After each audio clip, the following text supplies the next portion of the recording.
yellow tape around his back.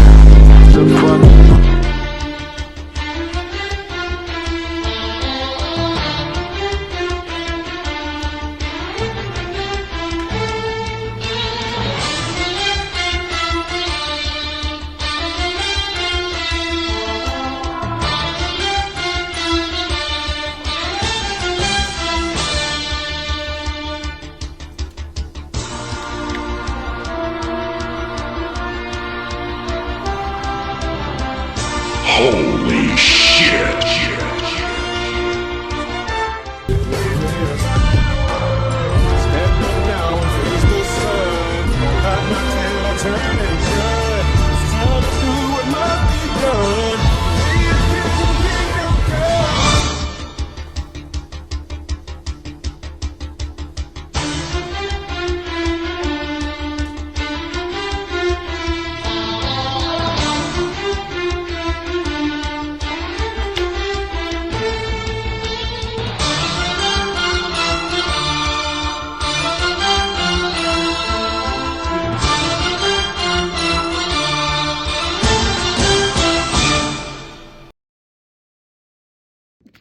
On a time constraint, unfortunately, I do not have a speech prepared.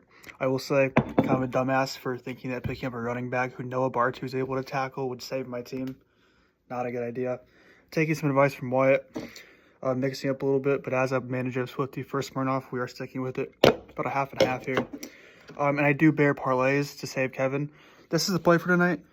We're going to rock with Herbert, 3 passing touchdowns, Ladd, 70 receiving yards. That's plus 486. We're going to parlay it with the Warriors game.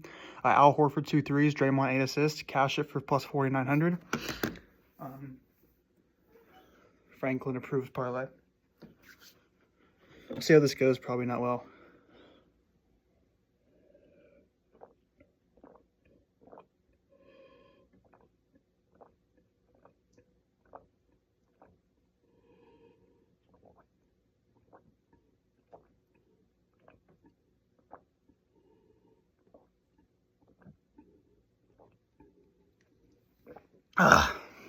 Better than last time. We're improving.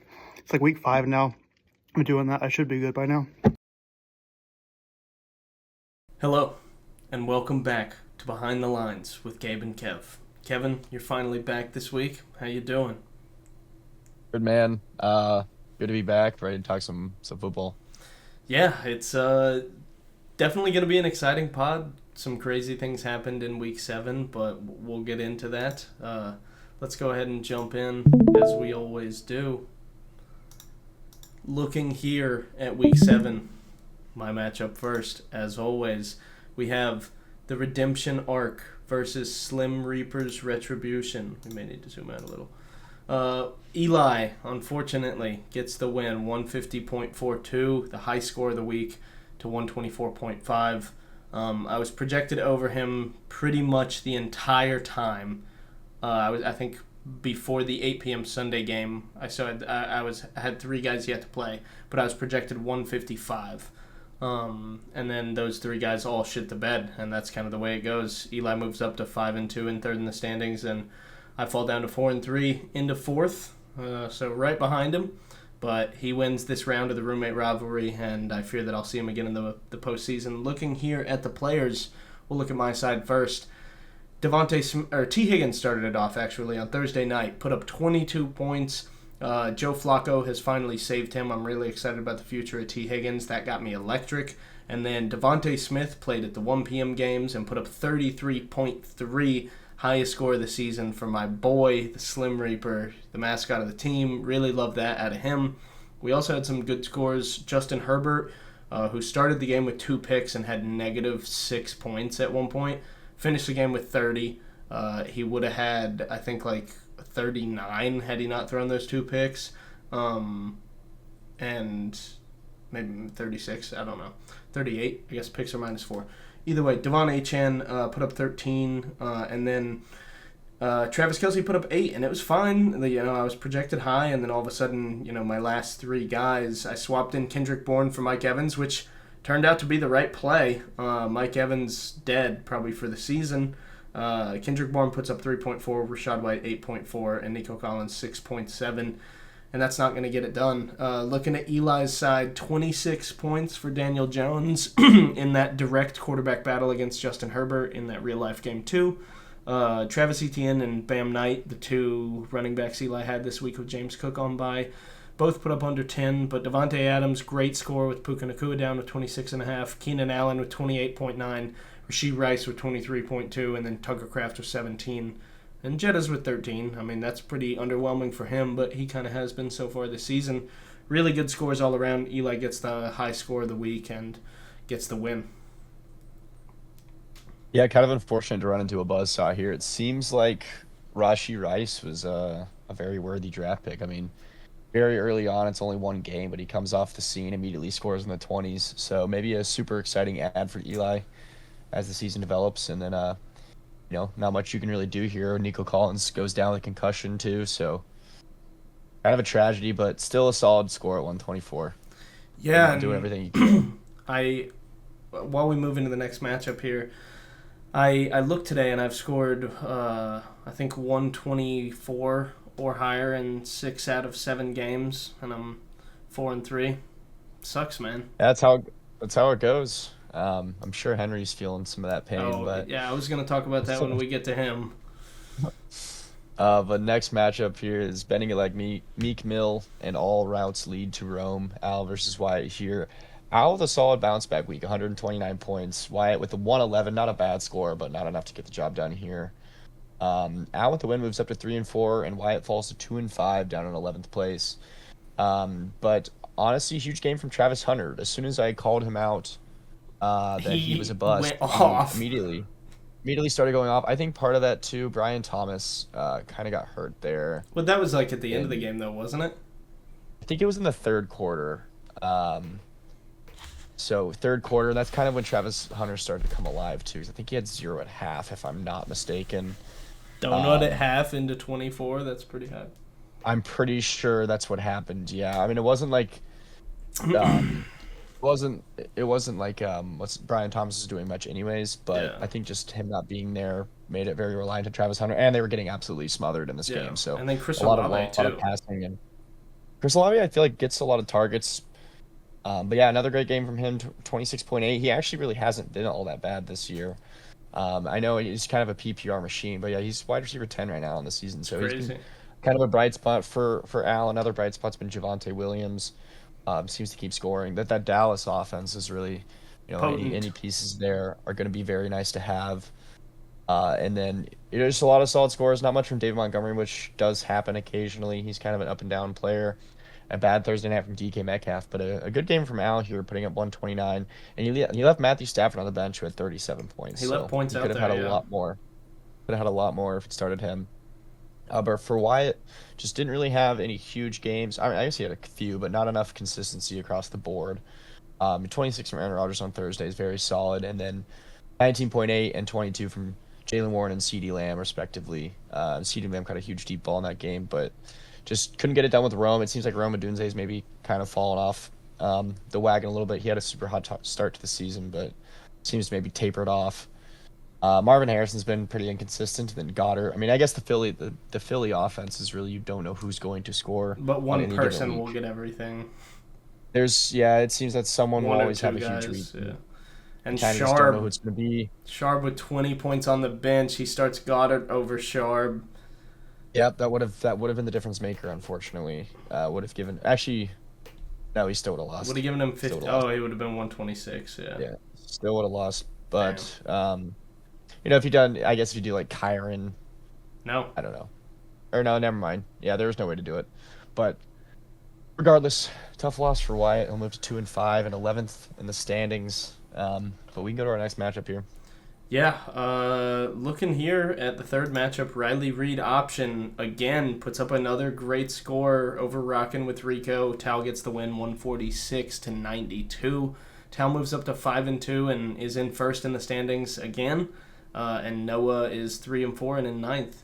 Looking at the teams here, we'll slide over to Noah's side initially. Jalen Hurts, that is still seems to be a huge portion of Noah's weekly points, a third of them right there. Michael Pittman seems to be a good ad. That trade against Tal traded Jacoby Myers for Michael Pittman straight up. I hosed him for it initially. And then it seemed like Michael Pittman had a hamstring, but then he was fine and put up a 20 bomb this week. And Tal started Jacoby Myers, who was out this week with an injury, and he still smoked him. He could have started anybody and would have gotten the weekly high score. And that's just goes to show Tal's team's pretty good. We have Seems good. a bunch of highlight players on. Oh, sorry. Let me finish with Noah's side. I got too excited. Cam Scatterbo with 18 points. Rico Dowdle with 10 points. Alvin Kamara with 6. And Tet with 6. And then 2 donuts is tough. Puts up under 100. And, yeah, that's never going to get it done. Well, it has, actually, a couple times this season. We've had some shit out matchups. But Riley Reid option here. Bunch of highlight players. Patrick Mahomes, 32 points. Jonathan Taylor, 34 points. Jamar Chase, 38 points. And then DeAndre Swift with 20 points. I mean, Tal's team, this was super top-heavy. All of those points are in the first 4 players. He, the bottom half of his roster had a down week or didn't fucking play. And he just won anyway. So, hats off to Tal. He's got a really strong roster at the moment. Yeah, and he's got depth on the bench. He's one of first in the standings. I think he's clearly the best team right now. You know, things can change as the season goes on, but Tal's team right now is an absolute wrecking ball. Yeah. Not someone you want to see on a week-to-week matchup by any means. I play him this week. Yeah, that will not be easy. But here's another slaughter. You know, Bennett's team not getting enough credit. Another great week for Bennett. 5-2 now. 134 to 77 over Swifties for Smirnoff. Sam with the loss only falls to 4-3, so he's still in a fine spot. Which is crazy. Looking at that roster. And he's doing the beer chug for the second time as well. Yeah. Or is it third? Second. But, he narrowly avoided the other time. But still 4-3 despite that. So take it as it goes. But Bennett with the win. Drake May 27, Bijan 21. Quinshon Junkins. He's coming off a really bad game last week. Goes and has what really was a strange game. I didn't get to watch any of those games because I was on a plane, but I kind of saw that Tua was just playing. I don't know what he was doing. He was playing high school football and throwing the ball. He threw 3 interceptions. Dude, and that was Cleveland to awful. just run all over them. George Pickens a slight return to earth with the return of CD, but still a fine output. I think he'll still be totally fine. Jake Ferguson still scoring touchdowns every single week. 2 more touchdowns this week. And then just, fine game from Romeo Dobbs and Matthew Golden combined for 20. The Green Bay receivers, I guess it's okay. It's Laporta there in the flex with 4.5. Nothing crazy, but he was on a bye with Josh Allen. Got his solid start from Drake May. 134 points, nothing to complain about. Good week for Bennett. For Sam with the beer chug, Justin Fields does this occasionally. When you double up on the Jets players, they can absolutely put up stinkers in a good matchup too. If he'd started Jackson Dart, he would have had 28 more points. I wouldn't have won on the week, but it would have been nice to have. He would have not chugged a beer. Yeah, he can be a little bit excited about Jackson Dart potentially. Wyatt has dropped 2 usable quarterbacks at this point. Chase Brown with the. I guess he's been a little bit better with Flacco returning. He's up to that was a 12-point game. He's still only RB 30, so he's been just a bust on the year. Yeah. Drake London returned to form. Atlanta was really bad this week. Kyle Pitts 13 actually had a decent game. Interesting that Tez Johnson seems to maybe have taken a step up on his bench. He puts up 15. And with Mike Evans down, he definitely will take a step up. Yep, Mike Evans down for maybe the rest of the season. Godwin still has not returned. So, you'd think Ibuka probably get a bump on the season if not Tez Johnson. But, yeah, Sam just couldn't put it together this week. 77.64. That is a beer chug. He will fall to 4-3. But credit to Bennett for the win. Yeah, hats off to Bennett, moving to 5-2, second in the standings. One of 3 men at 5-2. Wish I was there, but just a little bit short. I'll let you take this one. Absolute monstrosity. 78.44 to 110. I fall here. I fall to 3-4, 8th now in the standings. and then Charlie gets his second win of the season, a much needed win for him. But still in 12. Still in 12th despite the win, but he did get it. I mean, 110 is a decent score, and of course, just really needing the win, so he did get that. I got kind of unfortunate with Jaden Daniels specifically. He got knocked out in the third quarter. He was kind of on pace for a pretty big game, and then got knocked out in the third quarter. It wouldn't have mattered, but I would have felt a little bit better about myself. If 3 he ended with, like, donuts. 30. Yeah, and then a huge game from CMC on Sunday night. It did not matter. 39 points against my own team, so it was just shoving up my throat against the Falcons. Saquon Barkley, who I just acquired, goes out and has his worst week of the season, of course. Brian Thomas gets hurt in the third quarter, so that sucks. Jameson Williams, donut. You bench him one week, he goes 18 on your bench. You start him next week, he gives you a donut. Harold Fannin with no Njoku. This game, I don't blame on him. This game was just Yeah, too that a was disaster bad, yeah. class and kind of an unfortunate game script. And then, Cup and Travion Henderson both scoring 0.7 combined in my flex there is just really tragic. And then all my entire team was hurt on the bench. So I didn't really do much. I was down Terry specifically, would have been a nice start. And then Waller got scratched like the first quarter. It's just a really bad week for my team. I was the highest scorer last week, and I go to like narrowly escaping a beer chug this week. It just, I don't know. It is what it is. Me and Noah had a huge trade this week, and it seems like outlooks on that are really horrible for me at the current moment. In the short term, but for sure. Yeah, I mean, especially Terry McLaurin didn't even play. Yeah, you had a lot of guys hopefully injured. And Yeah, hopefully he's back next week. But I haven't liked my team all year, and this continues to solidify the point. But good win for Charlie. He's puts up 110 on the back of Bo Nix and AJ Brown. Pretty much is all 43 points from Bo Nix. I mean, And a that's comeback win against the 75, Giants. 71 right there. Yeah, and then AJ Brown. Those two players pretty much alone beat my team. A bunch of terrible games from the rest of his guys and a decent game from Wandale. But Charlie definitely has some issues here and there, but does get the win here, so he can hang his hat there and kind of just hope for next week and take it a week at a time, get the win, and get out. That's all that matters at the end of the day. So, congrats to him for taking me down. I wish him the best going forward. Yeah, you put up literally just barely enough, as you can see, 77.6 to 78.4 to not be a beer chug associate this week. And then last but not least, maybe the most depressing game of the week. Henry et al. Loses to JSFN 132.26 to 134.0. Henry to 2-5 in 10th place, and Alex to 4-3 in 5th. We'll look at Henry's team first, since that's the team that finished all of their games first. Dak Prescott highlighting the team with 29 points, and Trey McBride also at that 29-point mark. Really great 58 points combined from your quarterback and tight end. And then your running backs did good. Josh Jacobs and Tony Pollard, 18 and 12 respectively. With Derrick Henry on bye and Debo injured this week, Amon-Ra still leading the team, putting up right at projection. Stephon Diggs right at projection as well. And then DJ Moore slightly under. And then, of course, the Luke McCaffrey donut.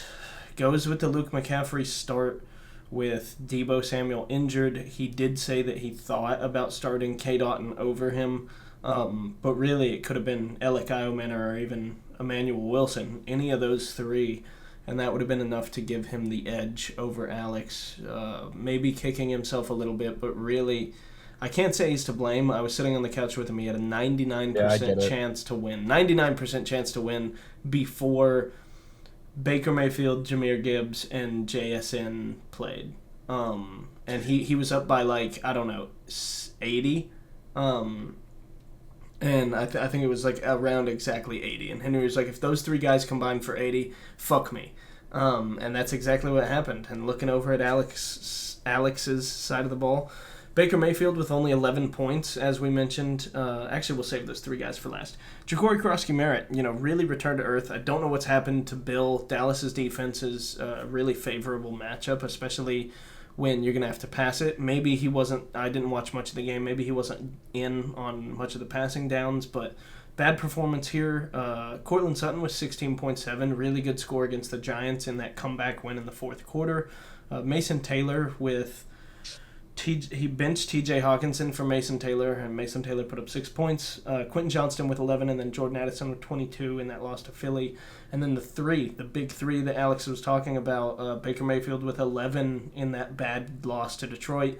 Jahmyr Gibbs with 36.8. I mean, incredible night for him. I watched that game. I was suppressed because Mike Evans died, but it was cool to watch Jahmyr Gibbs make a ton of insane plays. And then JSN as well in the game after. 26 points, great game for him. He's now wide receiver 1, and it was just enough to edge out Henry. I didn't even realize he was wide receiver 1. Yep. It's kind of crazy. Yeah, I can't say I blame Henry for the Luke McCaffrey start. I mean, there's no Terry McLaurin like we just saw on my team, and then, of course, no Debo. So it's like, who are they really throwing the football to? And I honestly don't even. I know Zach Ertz caught a touchdown. Zach Ertz caught a touchdown and some balls. And it was against Dallas too. Like I don't. Their rookie I almost receiver want to caught some see. balls too. I kind of want to see the Box box stats. score really quickly. What was going on in that game? I should have done that while you were talking. Yeah, Jalen Lane, I guess. I mean, they had kind of everyone. Dude, like Robbie Chosen is catching passes. Robbie Chosen in 2025 had 36 yards. Chris Moore, Jalen Lane, Zach Ertz with a touchdown. It's just kind of shocking. Yeah, it's that Luke crazy. McCaffrey didn't catch a single ball. And he really only needed to catch one 10-yard pass, and it would have been enough for Henry to win the game. Even less, an 8-yard pass. Really shocking. So, I mean, Henry is just the king of the bad beat this year. Yeah, he's It's getting just- crushed. I think he's third in points for, and he's first he's in in 10th place. points against. Yeah, 10th place. Just barely not putting up Alex, right? enough every week. But yeah, either way, that'll do it for our Week 7 slate. We'll go ahead and move in to Week 8 here. Let me take It a is sip kind of this hilarious. juice. I know my team is just so much significantly worse than Henry's team, but like I edged him out barely. In I the know, he matchup was last he was week. bitching about that. And I'm ahead of him on the standings, but I know my team is just significantly worse. It's just kind of funny. All right. My matchup is done. first. We're first as always. Looking here, we've got Slim Reaper's Retribution taking on Riley Reed Option. Currently, Jacoby Myers is on bye, and he's still projected 6 over me, so he'll probably start Ramondre. Either way, Slim Reaper's Retribution currently projected 118. Tau will probably be projected in the 136 range. So I'm an underdog here. I'm already 4-3. I've got a tough slate coming with some buys and now some injuries. So I'm going up against the big dog. We'll look at my team first. Justin Herbert going against Minnesota, pretty tough defensive matchup. He's been a good quarterback this season. I need big things from him, especially with the injuries and the guys I have that are down. Devon Achane against Atlanta. Atlanta's got a really good defensive line, but I'm expecting Devon Achane to continue to be that PPR merchant and catch a ton of passes. Rashad White against New Orleans. Tampa Bay has their bye in Week 9, so I'm hoping that the Bucs decide to play it safe and keep Bucky Irving out in this Week 9 slate, or this Week 8 game, and then Rashad White is able to continue to be my RB2 for the time being, because otherwise I'm toast a little bit. T. Higgins against the Jets. It's a tough defensive matchup, but the Jets have been pretty bad this year, and Joe Flacco looked great in his first game, so I'm going to need him to step it up. Devontae Smith against the Giants. He looked great last week. He's wide receiver 11. I'm going to need great things from him again. Travis Kelce against Washington. Pretty good defensive matchup, but he's tight end 5. He's been pretty good this year, averaging around 11 points, and I'm going to need him to do that or more.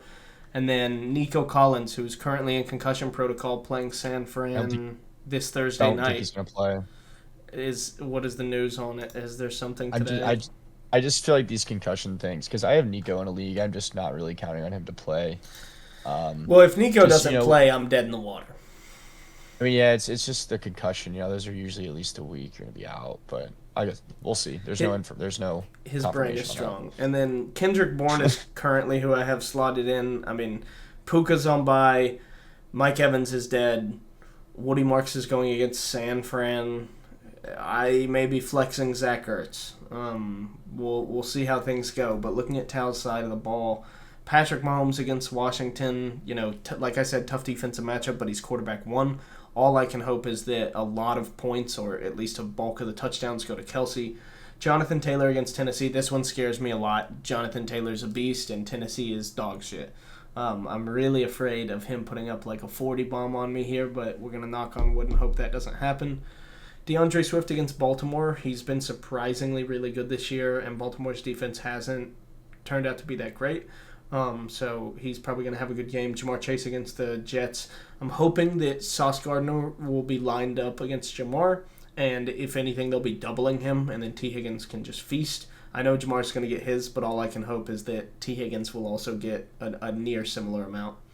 Evan Ingram against Dallas and J.K. Dobbins against Dallas. Pretty positive matchups here. Dallas is the team you want to be going against, but we did just see which running back suffered.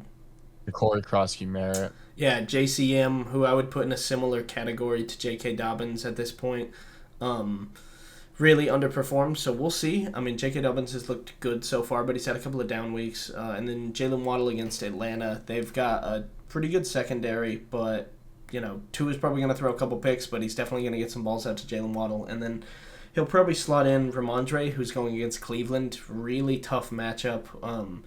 He could underperform, but Tal overall has some pretty solid matchups, and I've got some pretty tough ones, and I'm already the underdog, so I'm going to need a lot of things to go my way. I think kind of some players to highlight. Of course, Nico Collins' health. I mean, that's gonna make a huge difference.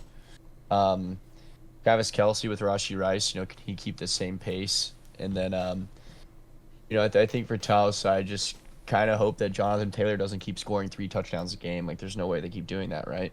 I have to hope, but it's possible. I guess we'll see. But it should be anything can happen. You never know. Definitely kind of tough, though, when he's projected more with down a guy. But, I mean, we were just talking about how good Tal's team is right now. So I know, man. I'm well aware. But next matchup, though, is Benny like McMillan in Redemption Arc. Al versus Eli. Al coming in 7th seed. And Eli's currently sitting at 3rd. Projection of 3 points in favor to Eli. So we'll look at Eli's side first. He's getting James Cook fresh off a bye against Carolina. I would say that's a relatively plus matchup. Their defense hasn't been quite as bad this year, but it's Buffalo. You kind of have to assume that off a bye, their offense is going to be coming back strong, and they're coming off the Falcons' loss, so they're going to be thirsty for blood. Daniel Jones has been solid all season going against Tennessee. I assume he has a pretty good game. Brashard Smith, I know he's kind of come onto the scene lately. Eli was on top of this guy 3 or 4 weeks ago, and I didn't even know who he was. So I guess shout out to him for finally, being able to score some points. I think he put up 13 last week, so not a bad game by any means. And now he's slotting him in there, ready to go with all the guys on bye. Justin Jefferson against the Chargers and Keenan Allen against Minnesota. A little head-to-head matchup there. That should be a pretty fun game, I think. We'll see, I guess. But both decent matchups. That's going to play a huge role for Eli here. And I'm just curious to kind of watch Rashee Rice. One game through. Got 23 points. Is he going to be what he was last year? I would say probably yes. He missed his games because of suspension, so it's not like an injury thing.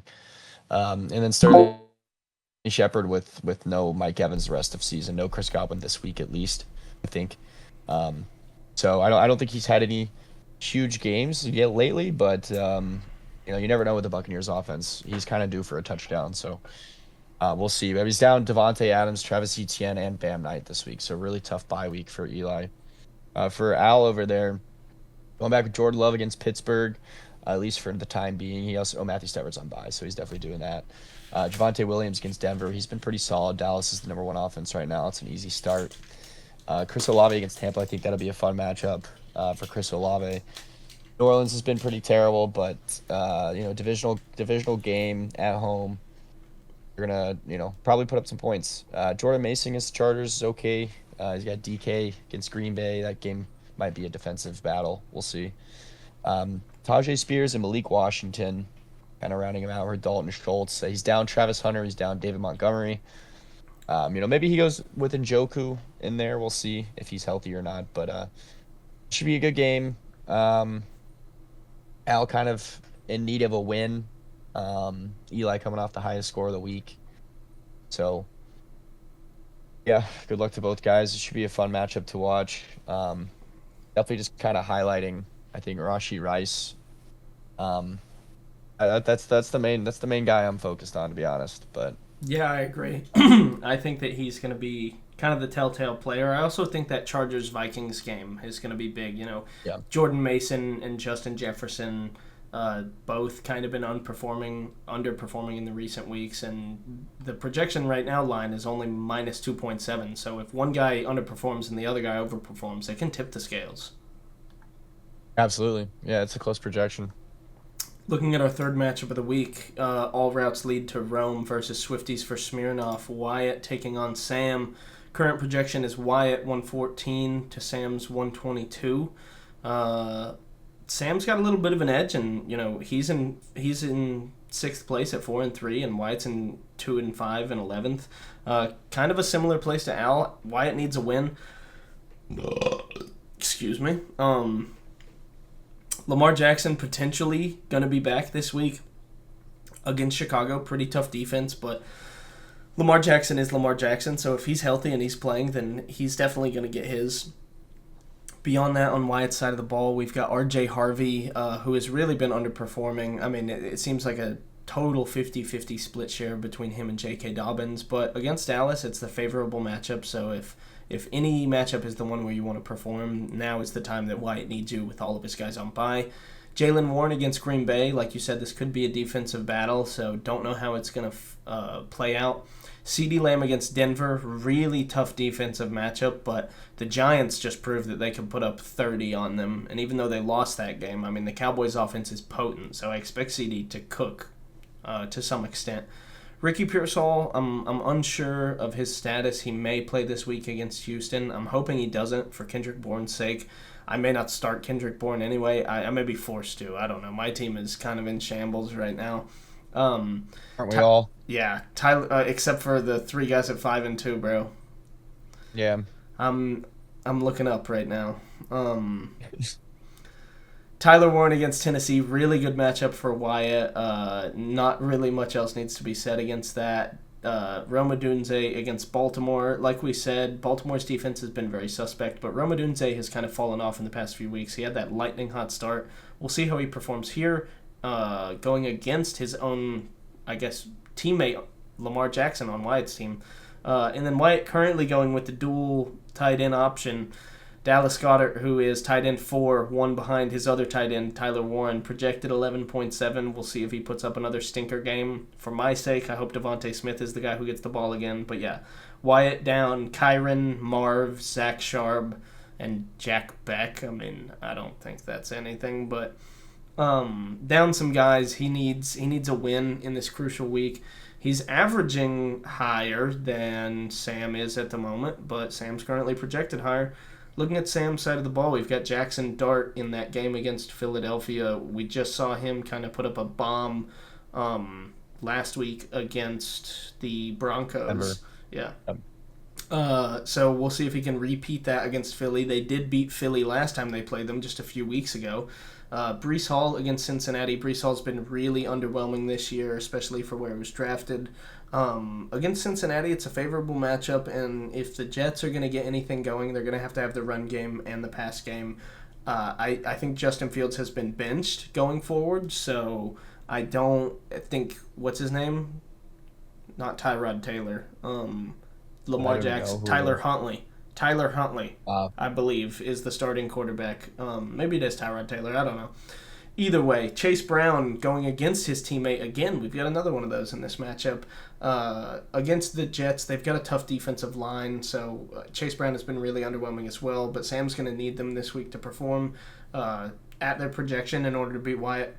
Drake London against Miami, really favorable matchup. I mean, the Atlanta defense will probably have a couple of turnovers, and hopefully they won't score off of them, but they'll give the Atlanta offense good field position, and Sam's going to need that.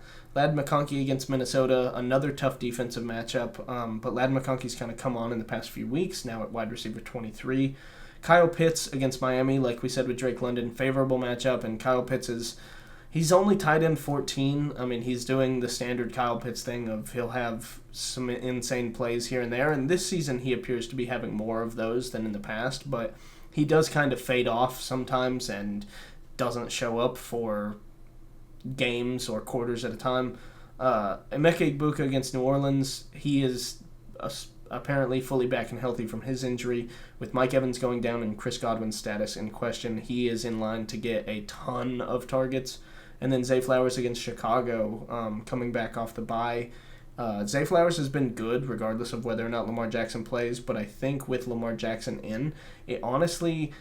It helps because he's a better quarterback than Cooper Rush, but it hurts because Lamar Jackson does so much rushing and enables Derrick Henry to run the ball more, so it forces the Ravens to split their decision rather than when Cooper Rush is in. They're either, if it's getting handed off to Derrick Henry, the defense knows, and they were shutting him down the past few weeks, or he passes. So we may see Zay Flowers underperform this week as things get back and going, but right now these are the projections, and Wyatt in need of a win. Yeah, Wyatt kind of unlucky this week, just having to deal with a lot of buys, and of course his opponent has 0. That's always something that I like to look at in these huge bye weeks. Mm-hmm. This is really the first huge one this year, and there's always these certain matchups where one guy just doesn't seem to have any, and the other guy has several guys out. So kind of unfortunate for Wyatt in a week that he really does need a win, like you said. So who knows what can happen, but kind of unlucky. Next matchup is mine. Fortunately, this game will stink. Sorry, Noah, but me and Noah are just not really clicking so far this year. But the projection is 116 to 108. Both teams 3-4. I'll look at my team first. I don't know if Jaden's gonna play. He got hurt with a hamstring injury last week, so I would obviously love him to play. I don't really have any other options on my bench. I don't have another option on my bench currently, so would be nice if he could play, just so I didn't have to drop. I guess I could drop Christian Watson. He's disposable, but I kind of wanted to keep him as a stash. I think he's a fun guy to have, just just in case he turns out to be great. But yeah, we'll see if he plays or not with Jaden Daniels. That is. Also, Terry McLaurin, his status is questionable. He's only played 2 games this season, so it'd be nice to have my stack play football. So we'll see. He's wide receiver 100. Fuck. He's only played 2 games. Yeah, so it's like he hasn't really played any football this year. But he was like on the cusp of playing this past week, so I'm hoping this week he can actually play. I really need him to play because I have 3 guys on bye. Christian McCaffrey's RB1 on the season. He's the only bright spot on my team. I'm not worried about him doing great. Saquon, I guess it'd be technically his second revenge game, if you want to call it that, against the Giants this year. I just traded for him from Noah. His first revenge game against Noah. Yeah, true. We just made a 3-for-3 trade last week, so the 3 guys to watch, of course, are me with Saquon, Terry, and Travion Henderson. Travion Henderson's also been pretty bad lately, and he's facing Cleveland, so I would like to avoid starting him if I can, but I just don't know if I'll have that option. And then I'm also starting Nick Chubb against San Fran and Christian Kirk against San Fran currently, so it's just absolute hell over here in Blue Medical Tent with the buys and the injuries. I'm barely able to put together an actual starting roster. But for Noah, he's got Jalen Hurts against the Giants, so we'll see. He eventually split up all of his Eagles players. We'll see who gets the touchdowns. Is it Saquon or is it Jalen Hurts? Hopefully no tush pushes. Hopefully rushes from the 5-yard line from Saquon. No, but we'll see. No. Well, sure, you can have some rushing touchdowns, but 5-yard goal line fade routes to Smitty all day. Yeah, well, that would hurt me, I fear. Unless they run some chicory and Saquon is throwing touchdowns. Smitty to Saquon. They tried to do it with Cooper Kupp, and he threw a pick, bro. That was so BM. Pretty awesome. It made no difference to me at that point, but it's just kind of funny. Cam Scatterloo, I'm sure he's going to go off on me. He scored 3 touchdowns against Philly last time they played. He's currently RB8 right now, dude. He's been really, really awesome this year. He's a fun rookie. Michael Pittman against Tennessee, I'm sure he's going to do great. Ted McMillan against Buffalo. Ted's been pretty hit or miss. He's been okay. He's, of course, a rookie kind of coming along. Buffalo's defense is pretty bad, and their offense is pretty good, obviously. So, he might have a good week. We'll see. Carolina's just a really inconsistent offense. George Kittle against Houston. I know he came back and put up a donut, but that's just kind of the game plan. I think there is a realm where Kittle can score 20. Did you see what he said in that interview? I did. He said he thought he was going to have like 150 yards, but No, and then he apologized for yeah. yeah, he apologized to fantasy players and people that bet on him. And you can't not like George Kittle. He's the man. So brutal. Rico Dowdle also against Buffalo. Chuba Hubbard's back though, so he's kind of taken since the one game that he's been back, he's taken a step back. And then Godwin is projected to play. I don't know anything about his status. We will see what happens. Of course, no Mike Evans, so it would be very interesting for Godwin's future outlook on the season. But yeah, I'm projected to lose by 8. I really don't see a realm where I even score 108, if I'm being honest. So if I can score 90, I'm not even disappointed. If Noah can score less than that, I'll take the win. But my team should probably just be sent to the nether realm at this point. Well, you can still hope on getting to 7-7 and squeaking into the playoffs and avoiding the poop bowl playoffs. Looking at our 5th and penultimate matchup of the week, we have the Golden Boys taking on Henry et al. Bennett at 5-2, Henry at 2-5 now. Bennett currently projected 119, and Henry currently projected 111. We'll look at Henry's side first. Dak Prescott against Denver. Really tough matchup, as we said, but the Cowboys' offense has been really explosive, so we'll expect them to score. Josh Jacobs against Pittsburgh. Like we said, this could be a defensive shutdown. Josh Jacobs has been really good this year, but Pittsburgh's defensive line is one of the best in the league. Derrick Henry against Chicago, who has a pretty good defense as well, and Derrick Henry has kind of been middling so far. So we'll see if Lamar plays. When Lamar plays, Derrick Henry is usually really good because Lamar also adds a second threat of rushing. Whereas if you see Derrick Henry in the game and Cooper Rush is the quarterback and they're lined up in the bunch formation, it's pretty much always going to be a handoff. There's never going to be a read option or something like that. So Derrick Henry kind of got shut down recently. We'll see if he can bounce back. Deebo Samuel coming off the heel injury, still questionable. That's going to be an important player to watch out for Henry's side against Kansas City. And, for your sake, with starting Jaden Daniels, you probably hope Deebo plays as well. Yep. Stephon Diggs against Cleveland. It is a tough matchup. It's Henry's, big waiver ad of the year. He spent $91, but it's been pretty worth it so far. He's wide receiver 26, and he's going to need another good score out of him this week. K. Dotton against New Orleans. K. Dotton put up a really good performance last week when Mike Evans went down, and he got did he put up a good? Yeah, he put up like 13, I think. Yeah, I think he was okay. Yeah, it wasn't anything crazy. I mean, compared to what he has been doing. Yeah, sure. Only projected 8 points this week. I would honestly expect that to go up. I would expect him to be probably in the 12 to 15 range, especially with Mike Evans down and if Chris Godwin doesn't play as well. And then DJ Moore against Baltimore, as we said, kind of a suspect defense, but he's been really a ghost so far this season, not really worth anything. And then Tony Pollard against Indianapolis. The Colts have really shown the ability to blow out teams, even though they've had some close games, which means their defense is suspect. They have been boat racing teams, and that usually leads to teams not being able to run the ball anymore because they have to pass to get back into the game. So we'll see if Tony Pollard's workload goes down as Tennessee falls behind here. And then sliding over to Bennett's side of the ball, Josh Allen against Carolina, really favorable matchup, especially when you're one of the best quarterbacks for fantasy in the league. Bijan against Miami, another great matchup. Expect him to tear it up. Quinshon Judkins against New England, not really a great matchup, but he's been great so far. And the Patriots' offense has honestly been really good. So if Cleveland is going to have any chance in this game, they're going to need their defense to perform really well, and they're going to need their running game and their passing game to get involved.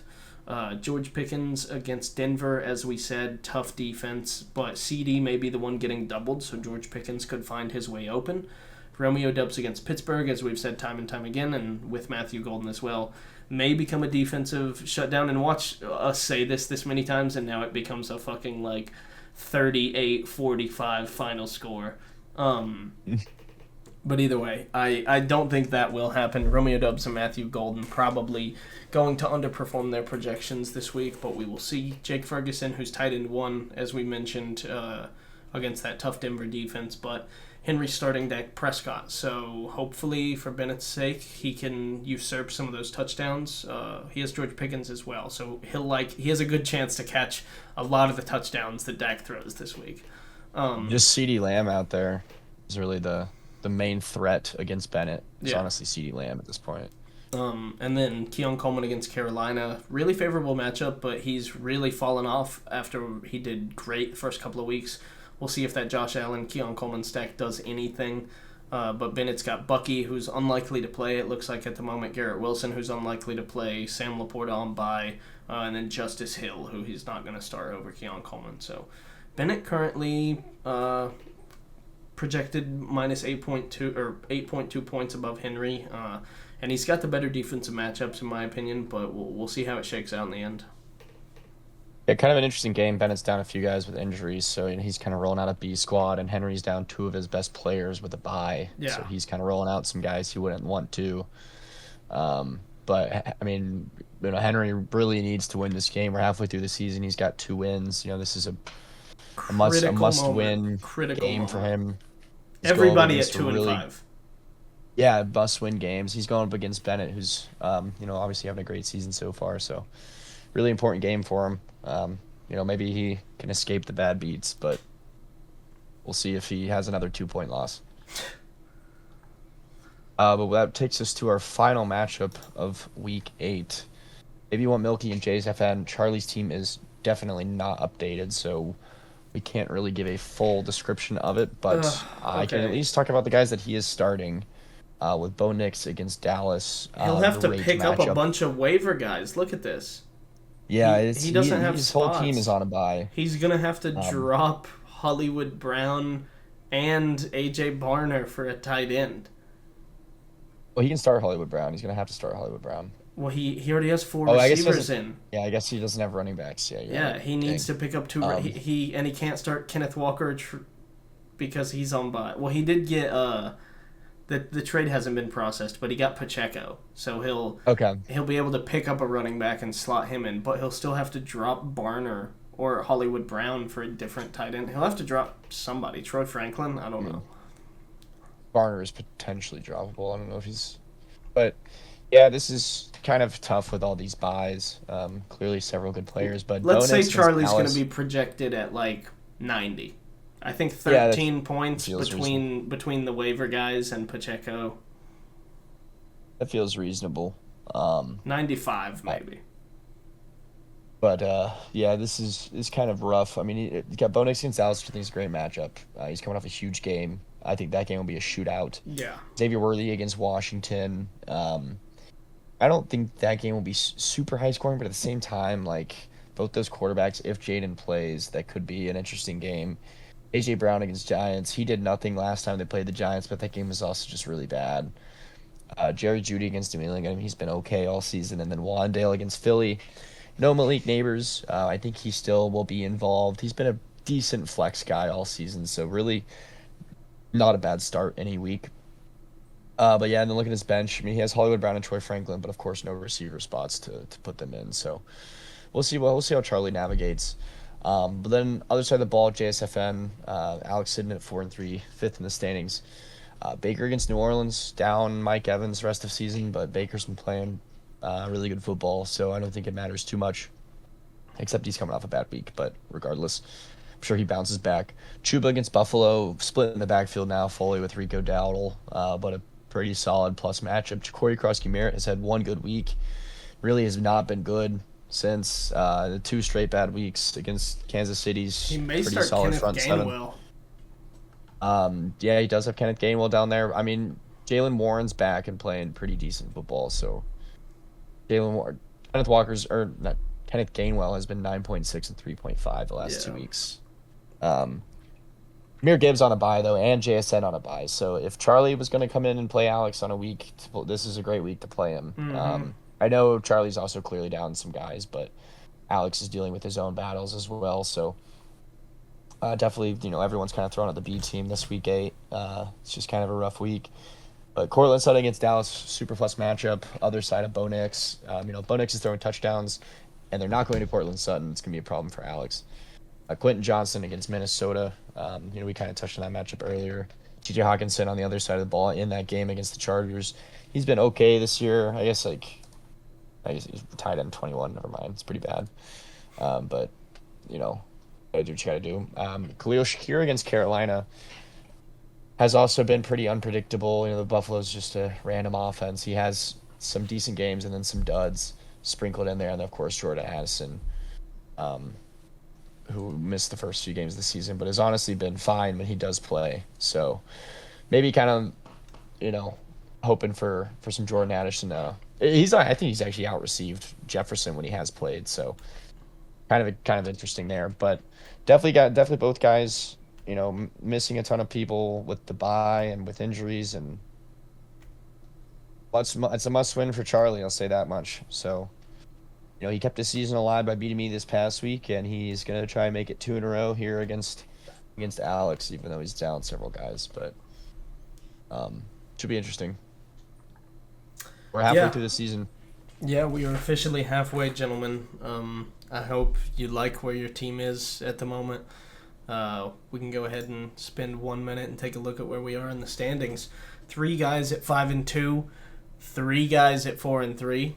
3 guys at 3-4, and 3 guys at 2-5. Would you look at that? A perfect even spread.